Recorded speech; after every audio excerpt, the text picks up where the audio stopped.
हो रहा है। कभी कांग्रेस की रात में लड़ाई झगड़े खूब होते थे, सब कुछ होता था, लेकिन गरीब आदमी भूखा नहीं मर रहा था। ये पैसे वाला तो अपने घर में अगर 10 रुपए वाली चीज़ है 100 रुपए में मिलेगी तो ले लेगा। तो क्या हर तबका परेशान है? बहुत ज़्यादा परेशान है, यही नहीं पूरे हिंदुस्तान में। वो चैन से रोटी खा रहा था, कारोबार कर रहा था, छोटा मोटा जो भी कुछ करना है। हमने आज के दौर में तो ना रोजी है ना रोटी है, कुछ भी नहीं है। जब कारोबार नहीं होगा आपके पास क्या करोगे? हैं? या तो भूखे मरोगे या कटोरा लेके यहाँ चौराहे पे बैठोगे। फारूक साहब के इस वक्त यहाँ के काउंसलर तबीयत से हुई है तोड़ फोड़। अब ये आइए, अब ऐसा कराए कि जो रोजी रोटी खा रहा है ना सुकून से, आप चटनी रोटी खा रहे तो वो भी मुंह से छिन रही है। क्यों नहीं है? सिवाय बर्बादी के सबका साथ नहीं है, सबका बर्बाद। आप देख रहे हैं 4 PM में आपके साथ नफीसा खान। एक तरफ ये नारा है सबका साथ, सबका विकास, सबका विश्वास, लेकिन दूसरी तरफ ये शंका कह लीजिए या फिर ये दर्द कह लीजिए कि मोदी और मुल्क के मुसलमान, मोदी सरकार जब से आई है मुसलमानों की हालात क्या है? क्या उनको दुश्मनों की निगाहों से देखा जा रहा है? क्या उनको टारगेट किया जा रहा है? और बात बात पर क्या मुसलमानों के साथ जुल्म हो रहा है? आज यही टटोलेंगे और समझेंगे कि मोदी सरकार ने क्या मुसलमानों का विश्वास जीता, मुसलमानों का विकास किया, मुसलमानों को मुख्य धारा से जोड़ा, या केवल और केवल 11 साल के अंतराल में मुसलमान पिछड़ता चला गया और छुटता चला गया। यहाँ चाचा जी हैं जो कि मेरे इंट्रो पर ही मुस्कुरा दिए, या कह लीजिएगा कि वो हंस दिए कि मोदी सरकार। सर क्या नाम होगा आपका? मेरा नाम शेख मोहम्मद है। आप मुस्कुराए क्यों, पहले ये बताइए। मैं हाँ। मैंने कहा वैसे मीडिया वाले बोल रहे हैं मोदी जो करना वाला वो तो करेगा, वो तो समझे। मोदी सरकार कर क्या रही है? कर क्या रहा है? सब यानी तबाही ला रही है। क्या है हिंदुस्तान में? बेरोजगारी, भुखमरी, गरीबों के मकान तोड़ना, समझे। क्या छोड़ रखा है इसने? भुखमरी, हम इंडेक्स में पिछड़ते जा रहे हैं, बेरोजगारी कई ऐसे मामले हैं जिसमें भारत पिछड़ा है, लेकिन बावजूद इसके मोदी सरकार की सर जय जयकार हो रही है, बार बार जीत रही है। सरकार हो रही है वो तो उसके अपने कर रहे हैं ना। गरीबों के लिए कैसी है? आप परेशान है, आप करेंगी? पहले मुझे बताइए आप हैं?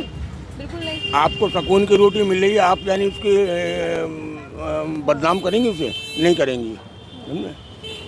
आजकल वो हो रहा है, कभी कांग्रेस की रात में लड़ाई झगड़े खूब होते थे, सब कुछ होता था, लेकिन गरीब आदमी भूखा नहीं मर रहा था। समझे। वो चैन से रोटी खा रहा था, कारोबार कर रहा था, छोटा मोटा जो भी कुछ करना है। समझे। आज के दौर में तो ना रोजी है ना रोटी है, कुछ भी नहीं है। समझे।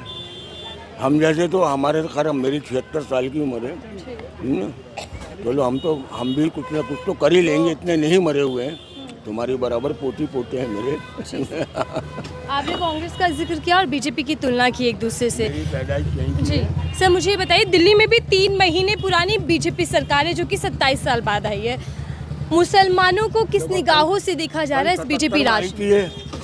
सन 77 में आई थी, जब भी खूब झगड़े तोड़ फोड़ इन्होंने करा, तब से करा पूरी दिल्ली में। फारूक साहब के इस वक्त यहाँ के काउंसलर तबीयत से हुई है तोड़ फोड़। अब ये आइए, अब ऐसा कराए कि जो रोजी रोटी खा रहा है ना सुकून से, आप चटनी रोटी खा रहे तो वो भी मुंह से छिन रही है। जब कारोबार नहीं होगा आपके पास क्या करोगे? हैं? या तो भूखे मरोगे या कटोरा लेके यहाँ चौराहे पे बैठोगे। जब अल्लाह के वास्ते दे दो हमें, हम भूखे हैं, कहोगे नहीं कहोगे? लेकिन सर मोदी जी ने एक नारा दिया था सबका साथ, सबका विकास और विश्वास। नहीं है, कुछ नहीं है, सिवाय बर्बादी के सबका साथ नहीं है, सबका बर्बादी है। ये पैसे वाला तो अपने घर में अगर 10 रुपए वाली चीज़ है 100 रुपए में मिलेगी तो ले लेगा। तो क्या हर तबका परेशान है? बहुत ज़्यादा परेशान है, यही नहीं पूरे हिंदुस्तान में। ऐशो आराम कर रहे हैं तो मोदी के यानी जितने भी हैं उसके साथ के, हाँ वो कर रहे हैं। आम जनता हालांकि यहाँ से बीजेपी जीती है। एक आम आदमी का अमानत जीता, वो कैसे निकल गया, कैसे नहीं निकला? हमने अच्छा एक बात बताइए, आपने कहा कि जब बीजेपी पहले आई तब भी बहुत बुरे हालात हुए दिल्ली के अंदर और अब भी दिल्ली के अंदर। 3 महीने महज दिल्ली में बीजेपी के हुए हैं, इन 3 महीनों में दिल्ली की क्या कंडीशन है? आके दिखा रही है तो आगे अभी तो 5 साल पड़े हुए हैं। 5 साल में क्या होगा? आदमी को अगर 2 रोज खाना ना मिले तो उसका आलम क्या होगा? तो 5 साल कैसे बर्दाश्त करेगा वो? आपको मोदी सरकार पे विश्वास क्यों नहीं बन पाता? ये जो कहा जाता है कि मुसलमान मोदी को वोट नहीं देते। मेरी बात सुनिए बेटा, आप मुसलमान है, मैं हिंदू हूँ, मानेंगे इस चीज़ को? फर्ज कर लो अब ये लड़का हिंदू है, इसको 19 साल हो गए मेरे पास यहाँ खड़े होते हैं। मेरा कारोबार जनरेटर का था, बिल्कुल ख़त्म हो गया। कारखाना भी, दुकान भी, सब चीज़ तबाह हो गई मेरी, यहीं करता था। ये बिहार का है, किसी की हिम्मत नहीं को देगा ये हिंदू है मुसलमान है। हमारे यहाँ इतना एक अल्लाह के करम पे आपको रोजी रोटी नहीं मिलेगी, और आप तो यानी अच्छा खा रहे हैं, मैं यानी भूखा मर रहा हूँ, तो उसमें चक्कर क्या है? अरे सबको एक आंख से देखो भाई, चाहे वो गरीब है, चाहे अरबपति है, चाहे कुछ भी है, सबको एक आंख से देखना चाहिए। मोदी में वो नहीं है, देश को साथ लेकर नहीं चल पा रहे। मतलब ही नहीं इसका, ये अपनी बीमारी में रहता है। ये कहता है कि RSS और वो है, ये है। भाषण तो बहुत लंबे लंबे देते हैं, ये भी कहते हैं कि मैं चाहता हूँ मुसलमानों के एक हाथ में कलम हो और एक में कुरान हो। कुछ भी नहीं, कुछ भी नहीं। अब तुम्हारे दिल के अंदर क्या है वो जानता है ऊपर वाला, मैं नहीं जानता। या गलत कर रहा हूँ मैं? बे ईश्वर अल्लाह कुछ भी कह लो, भगवान कह लो, नाम तो एक ही है, समझे? देने वाला तो वही है, आप तो नहीं है किसी को। या मोदी किसी को रोजी रोटी दे देगा? नहीं, मैं तो नहीं मानता कि वो किसी को खाना खिला दे एक वक्त का भी, समझे? तो बहुत यही सवाल देखिए सब उठा रहे हैं कि सबका साथ, सबका विकास, विश्वास आखिर कहाँ रह गया 11 साल के भीतर। और भी लोग हैं, उनसे भी जान लेते हैं उनकी क्या राय है। क्या नाम है सर आपका? थोड़ा सा बाहर आ जाइए, एक मिनट। क्या नाम है आपका? मेरा नाम है मोहम्मद रईस। मोहम्मद रईस, आप ही की दुकान है? जी। कितनी पुरानी दुकान होगी लगभग? ये होगी तकरीबन 80 साल पुरानी। 80। आप कैसे हालात देखते हैं जब से बीजेपी सरकार देश के अंदर है? बस जैसा चल रहा ठीक है। बीजेपी सरकार तो अपनी सरकार ही है, अब सरकार से कौन लड़ेगा? भाई सरकार तो अपनी मर्जी चलाएगी ना। लेकिन क्या सरकार जनता से लड़ रही है? जनता तो परेशानी है सारी, रोजगार नहीं है, कारोबार ख़त्म हो गए सारे, और रहने के ठिकाने भी छीने जा रहे हैं। अब तो इसमें तो पब्लिक ही दुखी होगी ना, सरकार सब तो आराम से बैठे हैं अपने आराम से। और अगर मैं खासकर मुसलमानों की बात करूं, उनकी क्या स्थिति है बीजेपी राज में? मुसलमान ओखला के मुसलमानों से तो बीजेपी शुरू से ही जलती है, और बाकी बीजेपी में है भी बहुत लोग यहाँ पे। नहीं, पूरे देश की बात कर रही हूँ, जिस तरीके से मुसलमानों को एक के बाद एक चीज़ों पर ना, मुसलमानों को तो मुसलमान एक टारगेट बना रखा है कि हिंदू मुस्लिम फसाद कराओ किसी तरीके से। लेकिन वो अब हिंदू भी समझ रहा है कि अब मुसलमान से क्या लड़ें, और मुसलमानों को भी पता है। पहले की सरकारों में कैसा होता था कि हिंदू मुसलमान वाला जो भेदभाव है बढ़ गया? कभी नहीं हुआ, ये तो अभी बढ़ाया है ना बीजेपी राज में। बीजेपी राज में बढ़ाया है। और अब दिल्ली में भी बीजेपी सरकार है। आपको तो पूरे हिंदुस्तान में क्या लगता है कि क्या हालात दिल्ली के होने वाले हैं? देखो जो हालात होंगे तो वक्त आएगा जब भी पता लगेगी। लेकिन विश्वास, विकास, सबके साथ की बात मोदी जी करते रहे। वो तो उनका काम, वो तो करेंगे। जो नेता बनता किस लिए आते हैं? सिर्फ बोलने के लिए तो बनता, बोलेगा तभी नेता बनेगा। सिर्फ बोला जा रहा है, धरातल पर भी कुछ है? बोला ही जा रहा है, बस बाकी काम क्या होगा? कुछ नहीं हुआ बीजेपी राज में यहाँ पे। लेकिन वो जो नारा दिया गया था कि मोदी जी खुद ये बोल रहे थे, मैं चाहता हूँ एक में कुरान हो, एक में कलम हो मुसलमानों के हाथ में। अब कहाँ कुरान छोड़ रहे हैं? तो कहीं ना मंदिर छोड़ रहे ना मस्जिद छोड़ रहे, तो दोनों भी वो चल रहा है अब तो अत्याचार। तो क्या मुसलमानों को विलन बनाया जा रहा है? शायद लगता है ऐसा ही। एक चाय की दुकान और चर्चा वहीं ज़्यादातर हो सकती है। क्या नाम है आपका? फिरोज। फिरोज जी, मैं जान रही हूँ कि मोदी जी जिस तरीके से नारे दिए थे कि सबके साथ, सबके विकास और विश्वास की बात करते रहे, मुसलमानों को कितना साथ लेकर चल पाई है बीजेपी? सही से सही चल रही है बीजेपी तो वैसे। मुस्कान कुछ और कह रही है, आप सब सही है। आप लोगों की क्या राय है सर? आप बताइए सर। क्या होता है? मुसलमान और मोदी सरकार क्या रिश्ता है, और किस तरीके से उन लोगों का विकास हो पा रहा है मुसलमानों का, या सिर्फ एक नारा दिया गया था? सिर्फ नारा दिया गया था, ये तो नारा दिया गया था कि धरातल पर सच्चाई नहीं है कुछ भी? नहीं, कुछ भी सच्चाई नहीं है यहाँ पर। लेकिन मोदी जी तो सारी नीतियाँ लेकर आते हैं, उसमें मुसलमानों का भी विकास हो पा रहा है, योजनाओं से मुसलमानों को जोड़ा जा रहा है। ऐसा कुछ भी नहीं है यहाँ पर। क्यों, आपको ऐसा क्यों लगता है सर? कुछ खड़ा हो तो पता भी चले। लंबे लंबे भाषण तो देते हैं मोदी जी। अब देने को तो कुछ भी दे सकते हैं। भाषणों को कैसे देखती है आम जनता? अब जनता क्या करेगी इसमें? वो सरकार है, जनता क्या करेगी इसमें? जो सरकार करेगी वो जो करना हो तो करेगी सरकार अपना काम। लेकिन सरकार की जिम्मेदारी होती है देश को और देश की जनता को विकसित करना।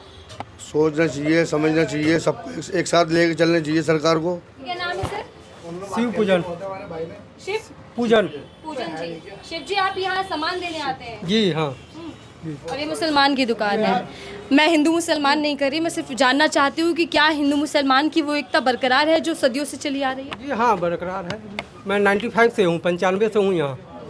लेकिन खतरा नहीं लगता आपको मुसलमानों से? नहीं, कोई नहीं। सरकार तो खूब बता रही नहीं नहीं, है। बाबा ये आपको बता रहे हैं कि अब सनातन को जाग जाना चाहिए। कुछ जगह है लेकिन इस एरिया में नहीं है, ऐसा नहीं देखेगा। 95 से इसी से लगा लीजिए, मैं 95 से हूँ।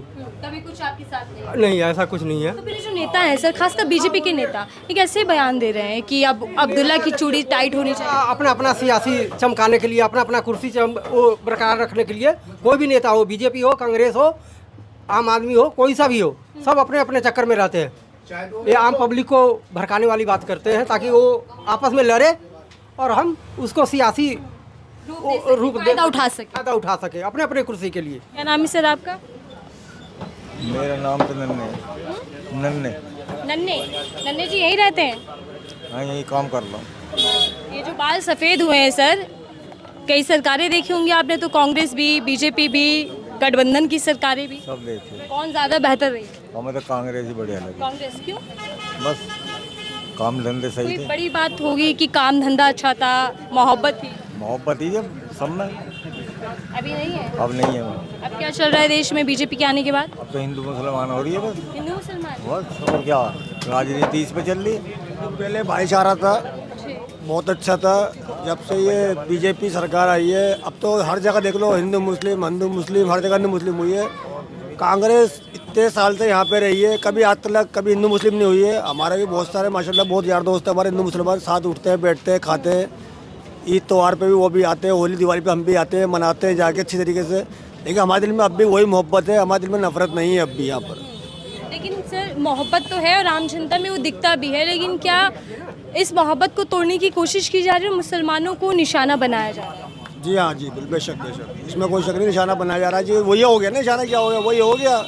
हिंदू मुस्लिम का मसला क्या हो गया, तो लड़वाने वाला काम हो गया है। तो और दिल्ली में भी सर बीजेपी आई तो कई जगह के जो मुस्लिम नाम थे उनको बदलने का फरमान दिया गया। ईद या फिर बकरीद भी आ रही है, हो सकता है कोई विवाद नया हो जाए। ये जो त्योहारों पर भी विवाद हो रहा है, इसको आप कैसे देखते हैं बीजेपी के आने के बाद? वो ये बताएंगे नन्हे भाई हमारे। बीजेपी के अभी आने से पहले हुआ। त्योहारों पर तनाव हुआ है या हिंदू मुसलमान वाली बात निकल कर आई है जो इस बार आ रही है? अभी आ रही है, पहले नहीं कभी। बीजेपी के आने के बाद बीजेपी के लिए आप क्या कहना चाहेंगे? मोदी जी कहते हैं कुरान और कलम एक साथ हो मुसलमानों के हाथ में, ये उनका ख्वाब है। नहीं, ऐसा कुछ नहीं है, कभी नहीं। झूठ ऐसा कुछ नहीं है। सब झूठ है। ये तमाम लोग थे और जिनसे हम ये टटोलने की कोशिश कर रहे थे कि आखिरकार मुसलमानों की हालात क्या हैं, मुसलमानों की चाहत क्या है, या फिर मुसलमानों को जिस तरीके से निशाना बनाया जा रहा है उसको लेकर उनकी राय क्या है। लेकिन सवाल यही है कि पीएम मोदी जब खुद ये बात कहते हैं कि एक हाथ में कलम और एक हाथ में कुरान हो, तो फिर कौन लोग हैं जो मुसलमानों को टारगेट कर उनके अपने ही देश में उन्हें निशाना बनाया जा रहा है? इस रिपोर्ट को लेकर आपकी क्या राय है? साझा कीजिएगा। देखते रहिए 4 PM।